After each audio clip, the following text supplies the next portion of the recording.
இயேசு கிறிஸ்துவின் நாமத்தில் உங்களை வாழ்த்துகிறோம். यीशु के नाम से सबको आशीष करते हैं। ஆண்டவர் நமக்கு தந்த இந்த நல்ல நேரத்துக்காக கர்த்தருடைய நாமத்துக்கு மகிமை உண்டாகட்டும். प्रभु ने दिया हुआ इस अच्छे से समय के लिए प्रभु को धन्यवाद। தேவனுடைய அன்பை குறித்து இன்றைக்கு நாம் தியானிக்க போகிறோம். आज हम प्रभु के प्रेम के बारे में पढ़ेंगे। மகிமையான அன்பு நிறைந்த ஒரு தெய்வம், और महिमा से प्रेम से भरा हुआ प्रभु, நல்லோர் மேலும் தீயோர் மேலும் தேவன் தமது மழையை கொடுத்து ஆசீர்வதிக்கிறார். और अच्छे और बुरों के ऊपर प्रभु अपने बारिश को उंडेलता है और आशीष करता தேவ है। அன்பு பெரியது. प्रभु का प्रेम महान है। நாம் ஒரு வசனத்தை வாசிக்க போறோம். एक वचन को पढ़ेंगे। 1 யோவான் 4வது அதிகாரம் पहला यूहन्ना उसका 4वां अध्याय 16வது வசனம். 16वां वचन। தேவன் நம்மேல் வைத்திருக்கிற அன்பை நாம் அறிந்து விசுவாசிக்கிறோம். और जो प्रेम परमेश्वर हमसे रखता है उसको हम जान गए हैं और हम उसका विश्वास है। தேவன் அன்பாகவே இருக்கிறார். परमेश्वर प्रेम है। இந்த மகிமையான வார்த்தை அநேகருடைய வாழ்க்கையில ஒரு ஆசீர்வாதத்தை கொண்டு வர வேண்டும். ये महिमा का जो वचन है बहुत सारे जीवन में शांति ले आनी चाहिए।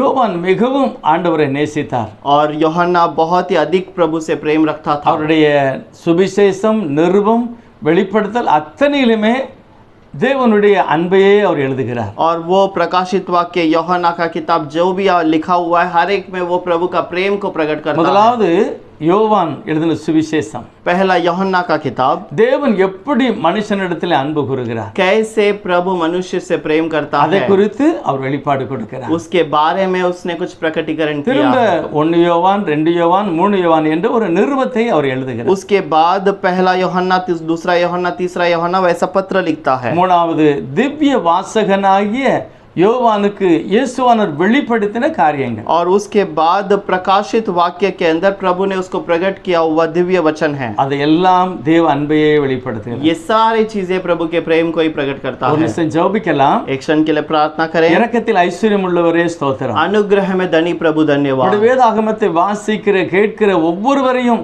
கர்த்தர் ஆசீர்வதிங்க. आपके वचन को पढ़ने सुनने वाले हर एक के ऊपर आपका आशीष रहे। சாபம் நீங்கி போகட்டும், श्राप दूर किया जाए, வேதனை நீங்கட்டும், और दुख दूर किया பலவீனம் जाए, நீங்கட்டும், कमजोर दूर हो உங்களுடைய जाए, அன்பை அவர்களும் பெற்றுக்கொள்ளட்டும். आपका प्रेम को वो लोग पाएं। இயேசுவின் நாமத்தில் பிதாவே, यीशु के नाम से मांगते हैं पिता। ஆமென். आमीन। யோவான் எழுதின சுவிசேஷத்துல यूहन्ना के सुसमाचार के अंदर யோவான் எப்படி தன்னுடைய அன்பை இயேசு கிறிஸ்துவுக்கு தன்னை வெளிப்படுத்துகிறார். कैसे यूहन्ना प्रभु के प्रेम को प्रकट करता அவருடைய है மார்பிலே சாய்ந்திருந்தார். और उसके छाती पर लेटा रहा। யோவானுக்கு अनेक நன்மையான காரியங்களை கர்த்தர் வெளிப்படுத்தினார். यूहन्ना को बहुत सारे बातें प्रभु ने उसको सिखाया है। பழைய ஏற்பாட்டு காலத்துல पुराने नियम के अंदर மோசே மிகவும் தெளிவுள்ள மகிமையான ஒரு தேவனுடைய மனிதன். और मूसा जो है वो बहुत ही ज्ञानवान प्रभु का व्यक्ति है கர்த்தர் அவரை குறித்து சாட்சி கொடுக்கிறார். और प्रभु उसके बारे में गवाही देता है। மகிமையான ஒரு மனிதன். एक महिमा का मनुष्य। கர்த்தரே அழைத்து ஆசீர்வதித்து தன்னுடைய வல்லமையை கொடுத்து பயன்படுத்தினார். और प्रभु खुद अपने हाथ को सामर्थ को देकर उसके साथ को उसको संभाला है। அவர் எழுதின ஒவ்வொரு புஸ்தகமும் கூட और उसकी ओर से लिखी गई हर एक पुस्तक கர்த்தர் சொன்னவைகளையே எழுதினார். प्रभु ने जो कहा उसी को उसने लिखा। ஆதியாகம புஸ்தகத்துல उत्पत्ति के किताब के अंदर நடந்த ஒவ்வொரு காரியத்தையும் வெளிப்படுத்துகிறார். और बताई हुई हर एक बात जो घटी है उसके बारे में लिखता है। உலகத்துல என்ன நடந்தது, दुनिया में क्या हुआ था, தேவன் எப்படி இந்த உலகத்தை உருவாக்கினார், कैसे परमेश्वर ने इस पृथ्वी की रचना की, எல்லாம் தெளிவாக ஒவ்வொருவரும் புரிந்து கொள்ளத்தக்கதாக ஆவியானவர் சொல்லி எழுதி और வைத்திருக்கிறார். वो हर एक बात को आत्मा में प्रभु ने जो बताया है उसे लिखा हुआ। அவருடைய சிருஷ்டிப்பில் மகிமை இருந்தது. और उसका जो रचना में महिमा था, அவர் உருவாக்கின ஒவ்வொரு பொருட்களும் படைப்பிலையுமே தேவன் தன்னுடைய அன்பை வைத்தார். और उसके हर एक बनाई हुई चीजों के अंदर प्रभु की महिमा है। முதல் குடும்பம் ஆதாமை ஏவாளையும் கூட கர்த்தர் और நேசிக்கிறார். पहला परिवार आदम और हवा को भी प्रभु चाहता है அவர் எல்லாவற்றையும் ஆசீர்வதித்தார். और वो सारे चीजों को आशीष किया। அவர் படைத்த ஒவ்வொரு பொருட்களையுமே ஆதாமுக்கும் ஏவாளுக்கும் உரிமையாக கொடுத்து விட்டார். और उसकी सारी चीजें जो थी सबको आदम और हवा को उसने बांट कर दिया। கர்த்தர் நல்லவர். और प्रभु भला அவர் மகிமையான தேவனாய் இருந்தும் தன்னுடைய பிள்ளைகளை அவர் நேசித்தார். और एक महिमा का प्रभु होने पर भी उसने अपने बच्चों से प्रेम किया। நடந்த காரியங்களை மோசே எழுதி நமக்கு கொடுத்திருக்கிறார். और हुई जो बातें हैं उसके बारे में मूसा हमें लिख कर देता है. உலகத்துல என்ன நடந்தது, दुनिया में क्या हुआ था எப்படி உருவாக்கப்பட்டது, और कैसे दुनिया में बनाया गया, எப்படி தேவன் ஒவ்வொரு காலங்களிலும் செயல்பட்டார், और कैसे हर समय में प्रभु अपने आप को प्रकट किया, இஸ்ரவேலர்களை விடுதலை செய்தது, इजरायलियों को जो छुटकारा दिया, வழியிலே அவர்களை பராமரித்தது, रास्ते में जो उसे उन्हें संभाला, கடைசியாக அவர் சொன்ன அந்த இடத்துல கொண்டு விட்டார். आखिर में जिस स्थान के बारे में बातें की वहां पर जाकर छोड़ दिया. நியாயாதிபதிகள், ராஜாக்கள் எல்லாரும் வந்து கிரியை செய்தார்கள். न्यायों के लोग और राजा सब आकर वहां पर कार्य किए. எல்லாம் தேவன் தன்னுடைய வார்த்தையினால் வெளிப்படுத்தினார். और सब कुछ प्रभु ने अपने वचन के द्वारा प्रकट ஆனா किया. யோவானை பற்றி பார்க்கும்போது लेकिन जब यूहन्ना के बारे में हम पढ़ते மோசே हैं, காட்டில் ஒரு பெரிய மகத்துவமான வெளிப்பாடை பெற்றுக்கொண்டவர். और मूसा के समान एक प्रकटीकरण पाया हुआ व्यक्ति है. மோசே காட்டிலும் பெரிய மகத்துவத்தை பெற்றுக்கொண்ட மனிதன் யோவான். और मूसा से भी बढ़कर उसने प्रकाशित वाक्य को पाया हुआ அவர் है. தேவ அன்பை மிகவும் நெருங்கி நன்றாக புரிந்து கொண்டவர். और प्रभु के प्रेम को बहुत अधिक से जानकर उसे पहचान कर रखा ஒன்று है. யோவான்ல அவர் சொல்லுகிறார், पहला यूहन्ना में वो कहता है, ஐயா நாங்கள் கண்டவைகளை, பார்த்தவைகளை, தொட்டவைகளை சொல்லுகிறோம். और हमने जिसे देखा है, जिसे छुआ है, हम उसके बारे में बातें करते हैं. அது ஜீவனுள்ள தேவன். और वो जीवित खुदा है. அதை நாங்கள் கண்டோம். और उसे हमने देखा. அவருடைய மகிமை காண முடியாத தேவனுடைய மகிமையாக और இருந்தது. उसकी महिमा अनदेखी महिमा है. இயேசு அன்பாகவே இருக்கிறார். और यीशु प्रेम करता இந்த है. உலகத்தில் உள்ள ஒவ்வொருவரையும் கர்த்தர் इस நேசிக்கிறார். दुनिया के हर एक व्यक्ति से प्रेम நான் करता அழிந்து है. போகாமல் இருக்கும்படி தேவன் மனிதனாக வந்தார். और मैं अविनाशी ना हो, नाशवान ना हो जाऊं, इसीलिए प्रभु इस दुनिया में என்னுடைய आया. பாவத்திலிருந்து விடுதலையாக்க இயேசு மனிதனாக வருகிறார். मेरे पाप से छुटकारा देने के लिए यीशु इस दुनिया में தேவன் आया. எதையெல்லாம் தன்னுடைய அன்பை வெளிப்படுத்துகிறார். प्रभु किस किस बातों में अपनी बातों, अपने कार्यों को प्रकट करता அநேகர் है. ஆண்டவரை புரிந்து கொள்ளவில்லை. बहुत सारे लोग प्रभु को नहीं पहचानते. பைபிள் சொல்லுகிறது, वचन कहता है, நீதிமான்களை அல்ல धर्मियों को नहीं பாவிகளையே அழைத்து ரட்சிக்க வந்தேன். बल्कि पापियों को उद्धार के लिए बुलाने के लिए आया. மத்தேயு 9:13, और मत्ती का 1:13 वचन, மார்க் 2:17, और मार्क 2:17 वचन, லூக்கா 5:32. लूक 5:32. பாவிகளை அழைத்து ரட்சிக்க நான் வந்திருக்கிறேன். और पापियों को मैं उद्धार कर कर उन्हें छुड़ाने के लिए आया எவ்வளவு ஒரு हूं. மகிமையான ஒரு அன்பு பாருங்க. कितना महिमा की बात है. எந்த ஒரு மனிதனானாலும் சரி, कोई भी मनुष्य क्यों ना रहे, எந்த பிரச்சனையானாலும் சரி, कोई भी समस्या क्यों ना रहे, இயேசுவே என்று கூப்பிடும்போது जब यीशु करके पुकारते அவர் हैं, உடனே அவனை விடுதலையாக்கி और ஆசீர்வதிக்கிறார். तुरंत वो आकर छुटकारा देकर आशीष करता है. அவரால் முடியாதது ஒன்றுமே இல்லை. ऐसी कोई बात नहीं जो उससे नहीं हो அவர் पाएगी. எல்லாவற்றையும் செய்கிற சர்வ வல்லமுள்ள. और वो सब कुछ करने वाला सर्वशक्तिमान है. ஏசாயா 44:6 சொல்லுகிறது. यशायाह 44 के अंदर 6 में कहता அந்த है, மகிமையான வசனத்தை வாசிக்கிறேன். उस महिमा के वचन को पढ़ेंगे. 44வது அதிகாரம் 6வது வசனம். यशायाह 44 के अंदर 4था वचन, 6வது.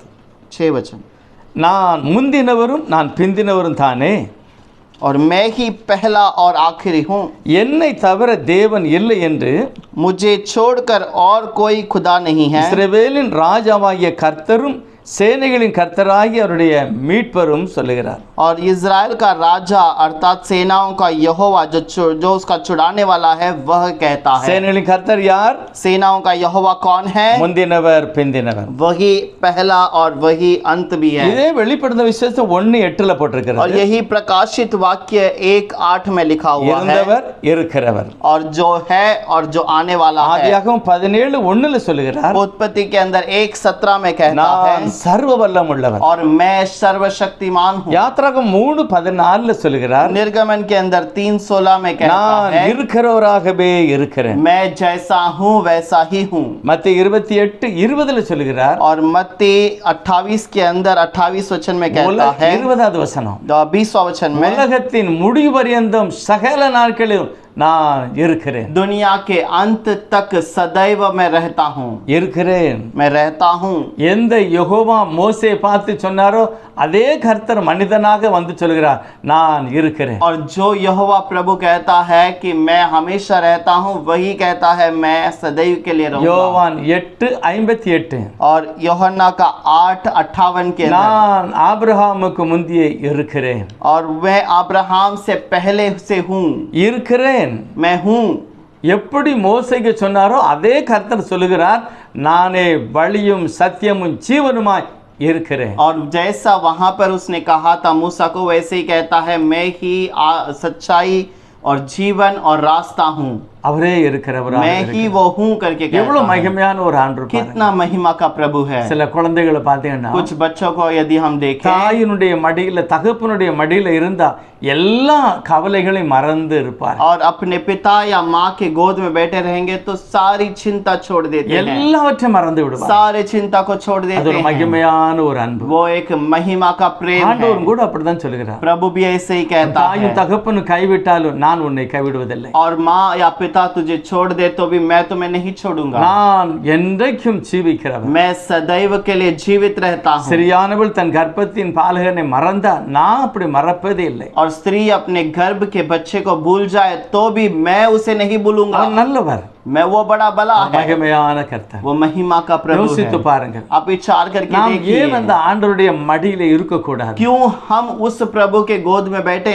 ஏன் தேவனுடைய அந்த ஸ்தானத்தில் நாம் இருக்காமல் இருக்க வேண்டும்? क्यों हम उस प्रभु के स्थान में नहीं बैठते हुए रहे? நாம் அப்படி இருந்தால் अगर हम उसके स्थान में बैठे எப்படி रहे, ஒரு குழந்தை அறியாத ஒரு மகிமையை அனுபவிக்கிறதோ அப்படியே நானும் அனுபவிக்க முடியும். जैसे एक बालक अनुभव करता है, उस आनंद का हम अनुभव कर அவர் सकते சர்வ हैं। வல்லம் உள்ளவர். और वो सर्वशक्तिमान है, ஒன்றும் உங்களை சேதப்படுத்தாது. तुम्हें कोई हानि न होगी। அவர் வல்லமை உள்ள கர்த்தர். वो सामर्थ्यवान प्रभु है। நான் இருக்கிறவராகவே இருக்கிறேன். मैं जो हूँ सो हूँ। இந்த தெய்வம் यही प्रभु நம்மளோடு கூட இருக்கிறார். हमारे संग है। மோசே பற்றி சொல்லுகிறார், मूसा के बारे में कहता है, நான் அவனோடு முகமுகமாய் பேசுகிறேன். मैं उससे चेहरे से चेहरे बातें அவர் की। மகிமையான ஒரு ஆண்டவர். वो महिमा का प्रभु है। ஆனா இந்த தெய்வத்திடத்துல लेकिन इस प्रभु के पास யாத்திராகம 18வது அதிகாரத்துல निर्गमन की किताब के अंदर 28वां அவர் अध्याय, பயங்கரமான ஒரு காரியத்தை वो சொல்லுகிறார். एक भयंकर बात को कहता है, மோசே, मूसा, நான் மலையில இறங்க போகிறேன். मैं उस पर्वत पर उतरूंगा, நீ ஜனங்களை பரிசுத்தப்படுத்து. तू लोगों को पवित्र कर, யாரையும் தொடக்கூடாது. किसी को ना कहना छू, யாரும் தொடக்கூடாது மலைய. कोई भी उस पर्वत को ना छुए, தொட்டால் செத்து போய் விடுவார். यदि वो छू ले तो वो मर जाएंगे। ஆகவே நீ கண்டிப்பாய் கட்டளையிடு. और इसलिए जरूर तू उन्हें आज्ञा दे। எல்லாருக்கும் கட்டளையிட்டார். और सब लोगों को आज्ञा दिया ஆனா गया, மோசே தனியாக மலைக்கு போகல. लेकिन मूसा अकेले में उस पर्वत पर அந்த जाता है। அன்புள்ள தெய்வம் वो जो परमेश्वर, प्रेमी திரும்பவும் परमेश्वर, சொல்லுகிறார் மோசே பார்த்து, फिर से मूसा को देखकर कहता மோசே है, தயவு செய்து இன்னொரு முறை போய் நீ ஜனங்களை சொல்லி வா. मूसा फिर से तू लोगों के पास जाकर कह दे, ஆண்டவரே நான் சொல்லி இருக்கிறேன், हे प्रभु मैंने तो कह चुका हूँ, யாரும் தொட மாட்டார்கள். कोई उसे न ஆனா छुएगा। கர்த்தர் சொன்னார், लेकिन प्रभु ने இல்ல कहा, மோசே நீ மறுபடியும் போய் சொல்லிவிட்டு வா. नहीं मूसा तू फिर से उनके पास कह दे। அதுதான் தேவனுடைய அன்பு. और ये प्रभु का प्रेम है। வேதம் சொல்லுகிறது ஒருவனும் அவரை பார்த்து உயிரோடு இருக்க முடியாது. और कोई भी उसे देखकर जीवित नहीं रह सकता। அப்படிப்பட்ட மகிமையான தெய்வம். और वैसे एक महिमा का प्रभु ஆனால் है। வேதத்தை நாம் ஆழமாய் அறிந்து கொண்டால், लेकिन जब कलाम को हम ठीक से पढ़ ले, அவரோடு பழகின நடந்த மனிதர்களை குறித்து நாம் தியானித்தால், अगर उसके साथ चलने वाले जो उसके साथ में रहते उनसे अगर सीखें, இப்படிப்பட்ட ஒரு தெய்வம் எப்படி நடந்து கொண்டார் என்று பார்க்கலாம். और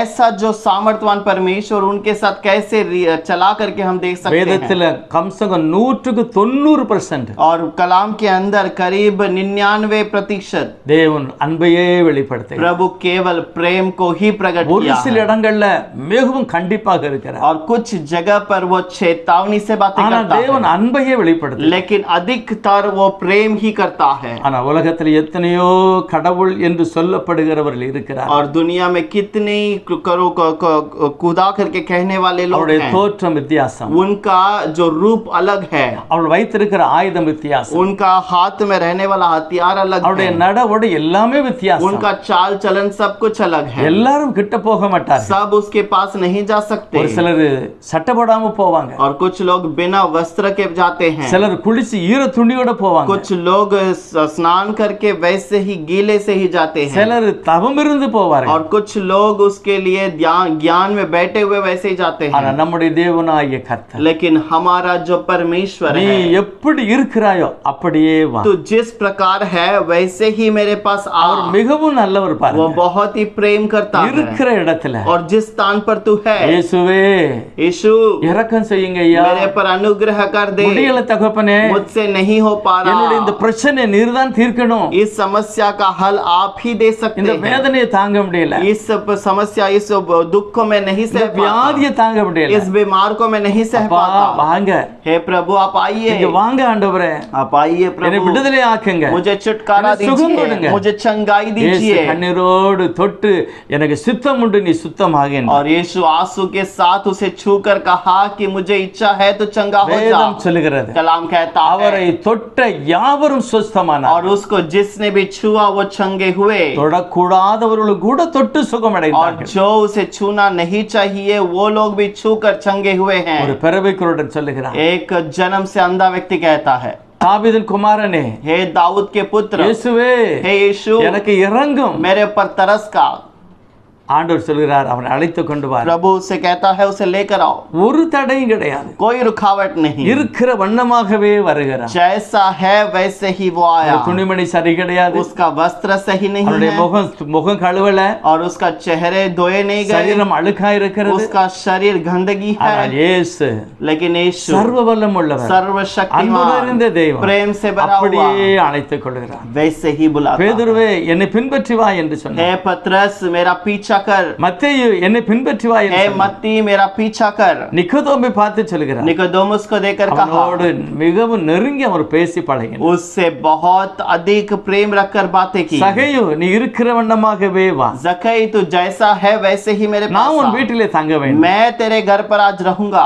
என்ன அருமையான ஒரு தேவன் பாருங்க. कितना अच्छा प्यारा प्रभु है। யாரெல்லாம் தொடக்கூடாதோ அவள் எல்லாரும் தொட்டார்கள். जो लोग छूने नहीं चाहिए सब लोगों ने छुआ। இந்த உலக பிரகாரமான நிறைய பேர் நிறைய இடத்துக்கு போக முடியாது, आज दुनिया के रीति के बहुत सारे लोग बहुत स्थान पर नहीं जा सकते அப்படி தொட முடியாது பார்க்க முடியாது என்று எல்லாம் தடை கட்டி और வைப்பார். बहुत सारा रुकावट है। उन्हें देख नहीं सकते, उनसे मुलाकात नहीं कर सकते, उन्हें छू नहीं ஆனால் सकते। இயேசு लेकिन यीशु எல்லாரும் ஏற்றுக்கொண்டு सारे लोगों को स्वीकार करके அவர் ஆசீர்வாதத்தையும் சுகத்தையும் பலத்தையும் கொடுக்கிறார். आशीष और भलाई और चंगाई देता है। தேவன் தன்னுடைய அன்பை எப்படி வெளிப்படுத்துகிறார்? यीशु अपने प्रभु अपने सामर्थ को कैसे प्रकट கல்வாரி करता है? சிலுவையில தான் பாருங்க. कलवरी क्रूस पे आप देख सकते அவர் हैं। சிலுவையில மரிக்கும்போது वो क्रूस पर जब मर गया வேதனை था இருந்தது, और दुख जो துக்கம் இருந்தது, कष्ट था பரியாசப்படுத்தினார்கள், उसका जो उसको उसके टट्टे में उड़ाए, அவருடைய முகத்தில் துப்பினார்கள். उसके चेहरे पर थूके।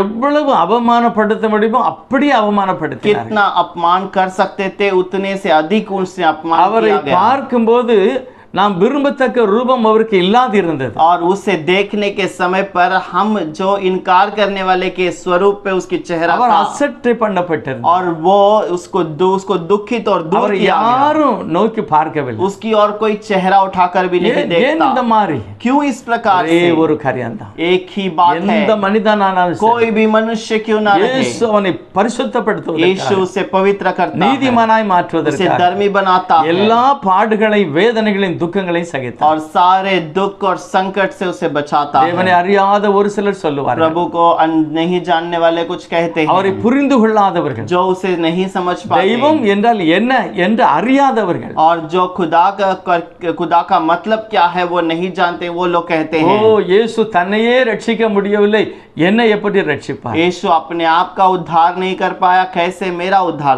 என்ன करेगा? புத்தியனமான ஒரு காரியம். कैसे निर्बुद्धि के बात இயேசு है। ஏன் சிலுவைக்கு போனார்? यीशु किस कारण क्रूस पर गया? ஒவ்வொரு பாவிகளையும் விடுதலையாக்குவதற்கு, हर एक पापी को छुटकारा देने ஒவ்வொரு के लिए, பாவிகளை ரட்சிப்பதற்காக. हर एक पापी को उद्धार करने के இயேசு लिए। கிறிஸ்து மட்டும் ரத்தம் சிந்தாம இருந்தார், अगर यीशु मसीह लहू नहीं बहाया होता பாவத்தில் அழிந்து நரகத்தில் போய் வேதனைப்படுவார்கள். और पाप में डूबकर नरक की ओर चले गए ஆகவேதான் கர்த்தர் நமக்காக மனிதனாக இறங்கி வந்தார். और इसीलिए प्रभु हमारे लिए मनुष्य के रूप में उतर कर பழைய आया। ஏற்பாட்டில் உள்ள அதே சர்வ வல்லம் உள்ளவர், पुराना नियम का वही सर्वशक्तिमान प्रभु, இருக்கிறவர், இருந்தவர், வருகிறவர், और जो है, जो आने वाला है, और जो आया है, जो आने वाला है, அல்பா ஒமேகா ஆதியும் அந்தமானவர். और अल्फा ओमेगा आदि और अंत।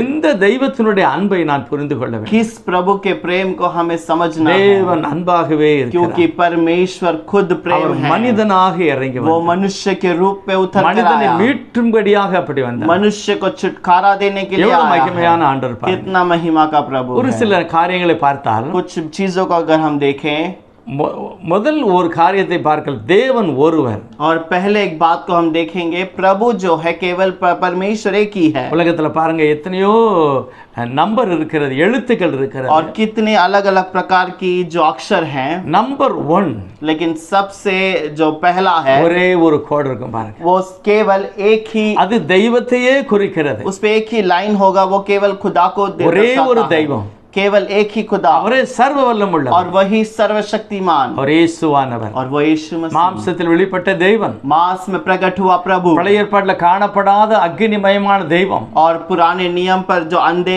नहीं देखा गया वो अग्नि के समान रहने वाला खुदा, அவர் காரிருளில் நான் வாசமாய் இருக்கிறேன் என்று மோசேயோடு பேசினார். वो अंधकार के बीच में उजियाला बनकर निराश वहां पर रहता हूं करके कहता है। சாலமோனுக்கும் கூட அதே காரியத்தை சொல்லுகிறார். सुलेमान को भी वही कहता है, யோபுக்கும் கூட அதை சொல்லுகிறார். अयूब से भी वही कहता है, காரிருளில் வாசம் பண்ணுகிற தெய்வம், और वो अंधकार के बीच में प्रकाश के रूप में அவர் चमकने காரிருளை वाला, வெளிச்சமாய் और वो மாற்றுகிறார். अंधकार को प्रकाश में बदलता ஒரே है, ஒரு தெய்வம் தான். और वो एक ही खुदा அவர் है, என்னை நேசித்தார், और वो मुझसे प्रेम அவர் करता அன்பா है, இருந்தார். वो प्रेम करता அந்த था, அன்பு சிலுவையில் மட்டுமே और வெளிப்பட்டார். वो प्रेम केवल क्रूस पर प्रकट हुआ। எனக்கு எந்த மனிதனாலும் சரி, आज कोई भी मनुष्य क्यों ना இயேசுவே रहे, என்று அழுது கேட்கும்போது, जब यीशु करके रोक कर पूछते हैं, மனம் உடைந்து அவரை பார்த்து பேசும்போது और मन तोड़कर जब रोकर प्रार्थना करते கர்த்தர் हैं, விடுதலை ஆக்குறார். प्रभु छुटकारा देता நம்பர் है। 1 தெய்வத்தை குறிக்கிறது. और पहला जो है वो केवल प्रभु को நம்பர் दर्शाता है, 2 பிரிவை குறிக்கிறது. और दूसरा जो नंबर है वो दो बाग के बारे में बताता அல்லது है, புதிய ஏற்பாடு பழைய ஏற்பாடு. या फिर नया नियम पुराना नियम। நம்பர் 3 और तीसरा, திருத்துவம் அல்ல தேவத்துவத்தை குறிக்கிறது. और तीन खुदा नहीं बल्कि परमेश्वर के प्रकटीकरण को दिखाता அல்லது है, உயிர்த்தெழுதலை குறிக்கிறது. या फिर पुनर्दान को दर्शाता நம்பர் है। 4 और चौथा, சுவிசேஷத்தை குறிக்கிறது. और 4 सुसमाचार के बारे में बताता है, தேவன் மேசியாவாக வெளிப்பட்டதை குறிக்கிறது. और परमेश्वर मसीहा के रूप में प्रकट हुआ इसके बारे में நம்பர் बताता है। 5 और पांचवा, கிருபையை குறிக்கிறது. अनुग्रह को बताता है, இயேசுவே கிருபையாய் அன்பாய் இருக்கிறார். और परमेश्वर खुद अनुग्रह और दया करता நம்பர் है। 6 और 6, மனுஷனுடைய அன்பு. और मनुष्य का प्रेम। 6 நாள் நீ வேலை செய்ய வேண்டும். 6 दिन तुमको काम करना நம்பர் है। 7 और 7वां, தேவன் பூரணமானவர். परमेश्वर परिपूर्ण है, அவர் ஒருவரே और பூரணமானவர். वो केवल एक ही परिपूर्ण அவரே है, முழுமையானவர். और वो एक ही परिपूर्ण है। இந்த உலகத்துல 7 நாட்களை கர்த்தர் விசேஷப்படுத்தினார். और 7 दिन को परमेश्वर ने विशेष करके 6 दिखाया, நாளைக்கு ஒரு முறை 7வது நாள் வருகிறது. और 6 दिन में एक बार 7वां दिन आता அந்த है। நாளை தேவன் उस பரிசுத்தப்படுத்தினார். दिन को प्रभु ने पवित्र किया, அதிலே நான் அவரோடு உட்கார்ந்து பேச வேண்டும் என்று और விரும்புகிறேன். उस दिन में हम उसके साथ बैठकर बातें करनी चाहिए। அப்படி இருக்கும்போது என்ன நடக்கும்? वैसे रहने के समय पर ஒரு क्या होगा? குழந்தை தாயுடைய தகப்பனுடைய மடியில் இருக்கிறது போல அந்த அன்பையும் ஆசீர்வாதத்தையும் பாதுகாப்பையும் பெற்றுக்கொள்ளும். और वो परमेश्वर के गोद में बैठकर उस माता पिता से बातें करने वाला वो प्रेम के समान होगा। அவர் நல்லவர். वो भला है। அந்த ஆண்டவர் எத்தனை பேர் அதை ஏற்றுக்கொள்கிறோம்? वो कितने लोग उस प्रभु को स्वीकार करते हैं। யாரா இருந்தாலும் சரி, आप कोई भी क्यों ना रहे, ஆண்டவரே हे प्रभु நான் உம்முடைய மடியில இருக்க வேண்டும், मैं आपके गोद में रहना உம்முடைய चाहता हूँ, பாதுகாப்புல நான் இருக்க வேண்டும், आपके सुरक्षा में रहना என்னை चाहिए, கைவிடாதீர், मुझे ना छोड़, என்னை அணைத்துக் கொள்ளும் ஆண்டவரே. मुझे अपने गले से मिला ले। என்னுடைய சூழ்நிலையில உம்முடைய பிரசன்னம் மட்டுமே இருக்க வேண்டும். मेरी सारी बुरी परिस्थिति में केवल आपकी प्रशंसा அந்த रहे। மாதிரி நான் கேட்கும்போது और वैसे जब मैं இருக்கிற सुनूंगा, வண்ணமாகவே வா. और जैसा तू है उसी प्रकार मेरे पास आ யோபு जा। யோபு 41வது அதிகாரம் अयूब का 41वां अध्याय 10வது வசனம் சொல்லுகிறது. 10वां वचन पर लिखा है, அந்த லிதியானாவை பற்றி 41வது அதிகாரம் முழுதும் பேசிவிட்டு, लिदियाना के बारे में 41 अध्याय में पूरे बातें அது ஒரு कर, பயங்கரமான மிருகம், वो एक भयंकर जानवर है, அதை அடக்க முடியாது, और उससे कोई काबू में नहीं कर பிடிக்க सकता, முடியாது, उसे पकड़ नहीं सकता, ஒன்றுமே சேதப்படுத்த और முடியாது. कोई उसका हानि नहीं कर ஆனால் सकता। கர்த்தர் சொல்லுகிறார், लेकिन प्रभु कहता அதற்கு है, முன்பாக நிற்க முடியாது, ஆனா எனக்கு முன்பாக யார் நிற்க முடியும்? उसके सामने कोई खड़ा नहीं रह सकता, लेकिन मेरे सामने कोई भी खड़ा हो सकता யார் है। நிற்க முடியும்? कौन खड़ा हो सकता பாவத்தை है? ஒத்துக்கொண்டவர் நிற்க जो முடியும். अपने पाप को कबूल करता है वो खड़ा தேவனை हो நோக்கி सकता है। பார்க்க விரும்புகிறவர் நிற்க जो முடியும். प्रभु की ओर ओर देखना चाहता है वो खड़ा रह நம்முடைய सकता है। தேவன் கிருபை நிறைந்தவர். हमारा प्रभु अनुग्रह से बना எப்படி है। இருக்கிறாய் அப்படியே வா. जैसा तू है वैसे ही मेरे அவர் ஒரு पास आ। நாள் தள்ள மாட்டார். वो कभी तुम्हें इनकार नहीं ஊளையான करेगा। சேற்றில் இருந்தால் உன்னை கழுவி பரிசுத்தப்படுத்தும். और तू कीचड़ में पड़ा हो तो भी तुम्हें धोकर शुद्ध करेगा। முடியாது இருந்தால் உன்னை எழும்பி நடக்க பண்ணுவார். और तुझसे नहीं होगा तो भी तुझे उठाकर चलाएगा। அவர் இன்றைக்கே நம்மை அழைக்கிறார். और वो आज हाँ हमें बुला रहा அப்படிப்பட்ட है। மகிமையான ஆசீர்வாதத்தை நாம் பெற்றுக்கொள்வோம். वैसे महिमा की आशीष को हम पाएंगे। இயேசுவின் நாமத்தில் வாழ்த்தி ஆசீர்வதிக்கிறோம். यीशु के नाम से आशीष करते हैं। பிடித்துக் கொள்ளுங்கள். आप उसे पकड़ அவருடைய लीजिए। பாதத்தில் உட்காருங்கள். उसके पैरों तले बढ़ எல்லா बैठिए। பயமும் சாபமும் ஓடி போகும். सारा भय सारा दुख दूर किया இயேசு जाएगा। கிறிஸ்துவின் நாமத்தில் பிதாவே. यीशु के नाम से मांगते हैं पिता।